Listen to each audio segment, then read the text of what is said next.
E aí, galera, belezinha? Então, hoje aqui, velho, quem vai dar aula pra vocês vai ser esse dog, velho. Vai ser essa entidade aqui, a Olivia, que vai ser a nossa presença na aula de hoje, para tentar de repente, quem sabe, com o seu poder canino, nos inspirar a dar uma boa aula sobre equação geral da condução de calor. Vamos ver o que vai acontecer estando aqui a Olivia presente nesse quarto, para a gente falar um pouquinho sobre um assunto muito legal, que é equação geral da condução de calor, um assunto que foi abordado na última aula, sobre o qual eu queria falar mais algumas coisas com vocês, né? Então o tema da aula de hoje vai ser ainda uma continuação da última aula, que vai ser a equação geral.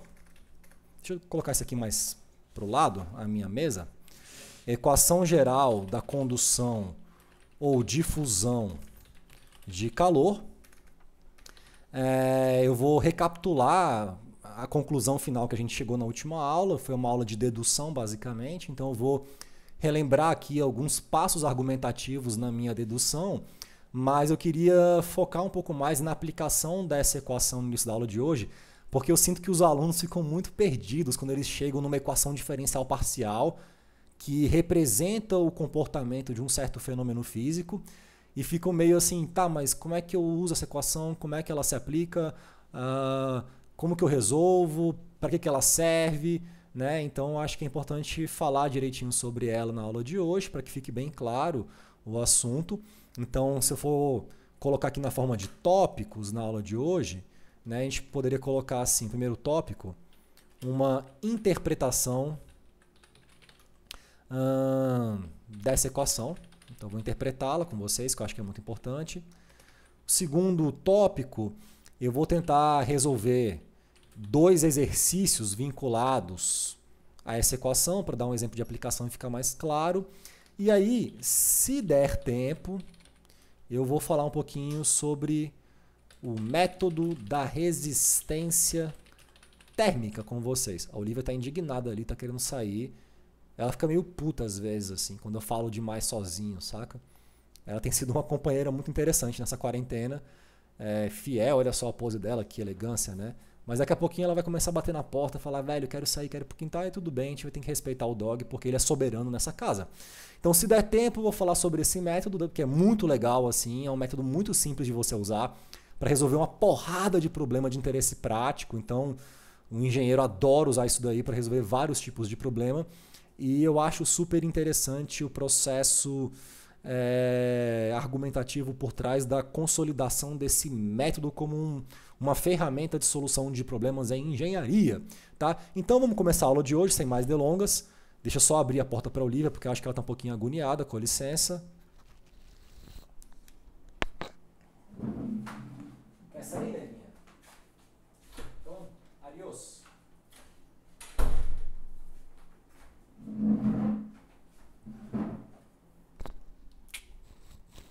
Usando minha barba aqui como suporte para o microfone de lapela. Ela tem uma função interessante agora, minha barba. Bom, então vamos começar a aula de hoje assim, relembrando essa equação geral da condução ou difusão de calor. Deixa eu colocar no meu modo caneta e fazer uma linha aqui reta para a gente sublinhar essa equação. Opa, nada reta, então vamos pegar a régua aqui, agora sim, ficou retinha. Essa equação que foi deduzida na aula passada. Puxar uma setinha para cá. Essa setinha ficou horrível, então agora sim. Eu acho que o esquema para usar esse tablet é tentar ser meio que ligeiro. Essa equação ela foi deduzida na aula passada a partir de uma análise em cima de um volume de controle infinitesimal, que representava um ponto do espaço pertencente a um meio contínuo estacionário submetido a um gradiente de temperatura que iria gerar no seu interior a manifestação espontânea de um fluxo de calor. Tá? A gente também considerou a possibilidade de que eu pudesse ter algum tipo de mecanismo físico no interior do material responsável por uma conversão de alguma espécie de energia que não fosse energia térmica em energia térmica. Ou seja, algum tipo de reação química endotérmica ou exotérmica que iria liberar ou absorver calor através de reações químicas ou algum tipo de resistência no interior do material elétrica que iria fornecer energia térmica por efeito Joule, enfim. A gente também considerou a possibilidade desse mecanismo. E a equação que a gente chegou na última aula, ela tinha a seguinte cara: ρ Cp dt igual a K laplaciano de t mais Q ponto.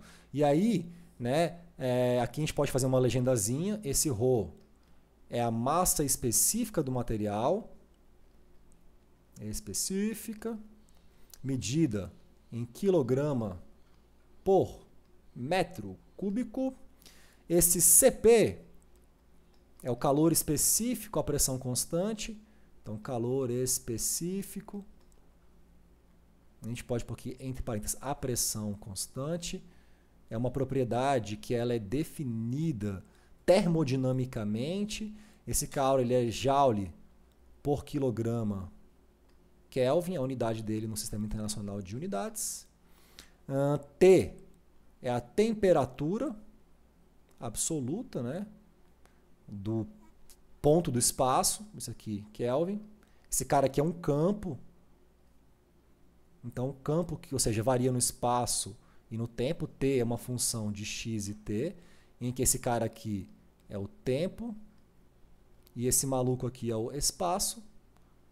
É um vetor posição do ponto em que você quer saber a temperatura. Esse t minúsculo é o próprio tempo.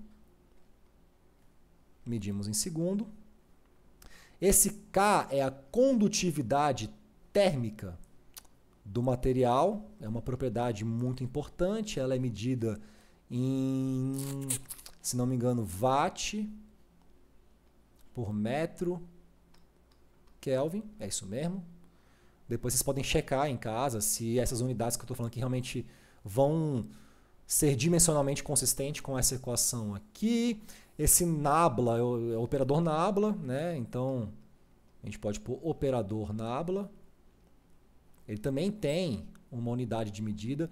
Eu estou aqui fazendo uma legendazinha com unidade porque eu acho que é importante a gente focar e começar a gastar um pouco mais de energia e dar um pouco mais de atenção às unidades de medida das grandezas físicas envolvidas nas descrições dos fenômenos que a gente observa no mundo em notação simbólica matemática. O nabla ele é derivado com relação ao espaço, então ele é metro a menos 1 sobre metro. Que mais?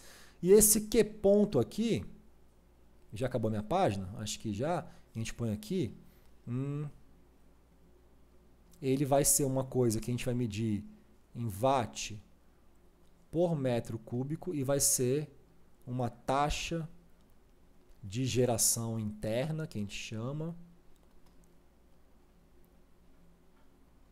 por volume. Então, temos aqui uma legenda dessa equação. Esse termo aqui, ele representa a taxa de energia armazenada dentro do meio. Como assim energia armazenada? Bom, se eu tenho um meio estacionário através do qual está fluindo ali calor, né, se a quantidade de calor que está entrando não for exatamente balanceada pela que está saindo, e eu, por exemplo, não tiver uma geração interna, eu vou ter uma energia que vai sobrar ali dentro, um acúmulo de energia, por exemplo, se estiver entrando mais do que saindo. Né? Então eu vou armazenar ao longo do tempo a energia ali na forma de um aquecimento do material, ele vai esquentar, ponto. Então existe uma taxa, uma variação com relação ao tempo da quantidade de energia que é armazenada no material quando esses fluxos de entrada e saída não se balanceiam exatamente. Então esse cara aqui, ele representa justamente esses fluxos, eu posso chamar fluxo líquido melhor, de calor. Líquido por quê? Porque é o que entra menos o que sai, é o líquido. Tudo por unidade de volume, tá? E esse cara é a própria taxa de geração interna que já foi dita. Então essa é uma equação diferencial, equação 1, uma equação diferencial parcial, porque t é a função do espaço e do tempo. Vamos circular aqui, né? Espaço e tempo. Então a gente tem um campo de temperatura que varia no espaço e no tempo. Esse cara computa as derivadas temporais, o dt/dt, e esse cara as espaciais, o laplaciano de t. Né? E aí, assim, de qual é que quebra essa equação? Né? Por que ela serve? Como é que ela que tipo de informação ela vai dar para a gente, tá? Então, a informação principal que você vai estar buscando quando você estiver interessado em usar essa equação para resolver um problema é o campo de temperatura no material, ponto. Então, você tem, por exemplo, sei lá, uma geometria complexa, como, por exemplo, essa minha xícara de chá, que eu estou agora, inclusive, deixando esquentar um chazinho para mim. Então, inclusive, um exemplo maravilhoso que me apareceu aqui. E eu juro que não foi de maneira intencional, tá um frio aqui, então eu esquentei um chazinho para mim. E agora eu percebi que esse chá é um excelente recurso didático. Então, eu tenho aqui a minha caneca de chá, quente, e está saindo fumaça. Ela está esquentando o recipiente interno da minha xícara através dessa parede fina aqui. Eu vou ter um fluxo de calor do quente para o frio, a vizinhança está mais fria, o ar está ligado, tem convecção aqui porque tem movimento de ar em torno da xícara. Mas se eu quisesse saber exatamente a evolução do campo de temperatura nessa geometria, para saber, por exemplo, qual vai ser a temperatura nesse ponto aqui do espaço daqui a 5 segundos, dado que eu tenho essa condição atual, seria essa equação que eu iria resolver. Eu precisaria saber a condição inicial, ou seja, a temperatura em todos os pontos dessa geometria agora e as condições de contorno, né? No caso aqui, a gente também viu na aula passada as condições de contorno possíveis para problemas térmicos, né? Nesse caso da xícara, qual seria a condição de contorno básica? Basicamente, convecção em torno da superfície externa, tá? Porque eu tenho um ar aqui circulando e tal. Então, aplicando as condições de contorno, ou seja, no contorno e a inicial, ou seja, agora, eu consigo evoluir no tempo e no espaço, resolvendo essa equação para predizer, por exemplo, qual vai ser a temperatura nesse ponto daqui a 10 segundos. É esse o tipo de informação que essa equação vai dar para a gente. Inclusive, tá bom esse chazinho, velho. Pois bem, eu vou dar aqui, inclusive, um exemplo de como é que a gente resolve isso, né? Pelo menos numericamente. Eu apliquei... Deixa eu ver se eu consigo abrir aqui a minha pasta. Outros locais, HD, Dropbox, pesquisa, um monte de pasta inútil, aulas para YouTube. Eu acho que é isso daqui. Eu apliquei um trabalho computacional, olha só que bonito, que eu escrevi um tempo atrás, 2014, tem 6 anos só, esse rolê. Na época o mundo estava bem diferente. E era um trabalho computacional no qual eu apresentava uma forma de você resolver equações diferenciais usando diferenças finitas, que é um método para isso. Então eu posso até colocar no meu site o roteiro desse trabalho, só para vocês verem, porque foi um PDF que eu preparei com muito carinho, bonitinho, introdução, escrevi uma motivação, mostrei aqui essa equação, né, como exemplo, falei para que serve, interpretei na forma de texto, isso que eu estou falando para vocês aqui em palavras. E aí, apresenta uma forma de você resolver essa equação, por exemplo, de forma aproximada, usando uma malha de cálculo, para a gente poder resolver ela num domínio, por exemplo, quadrado. Assim. Então, eu dou aqui um exemplo de como é que você usa, como é que você vai discretizar os nós da sua malha no interior dele, como é que você vai transformar essa geometria aqui e essa equação que a gente tem, que é essa daqui, equação 1. Cadê? Essa equação num sistema de equações algébricas aproximadas usando série de Taylor, que é justamente a ideia desse método. Não vou entrar aqui em detalhes, quem tiver interesse eu posso gravar depois uma aula só sobre isso, ensinando a gente a resolver equações diferenciais, parciais, através de programas de computador. Seria um excelente programa para uma quarentena, estamos fazendo nada, vamos programar. Aprender uma linguagem de programação, resolver um problema de engenharia, aprender física, expandir a consciência, né? Enfim. Aqui eu dou exemplo, explico como funciona, resolvo isso daqui, por exemplo, numa malha com 16 nós, 30 nós, mostro como é que seria o processo iterativo. Aí aqui tem um exemplo de uma solução, quando eu esquento aqui por cima a minha placa, esfrio aqui. Então, nesse caso, essa parede superior estava, sei lá, 100 graus. Aqui essa escala vai de 5 a 95. Então, 100 graus aqui em cima, 0 graus lateral esquerda, 0 graus lateral direita, 0 graus aqui embaixo.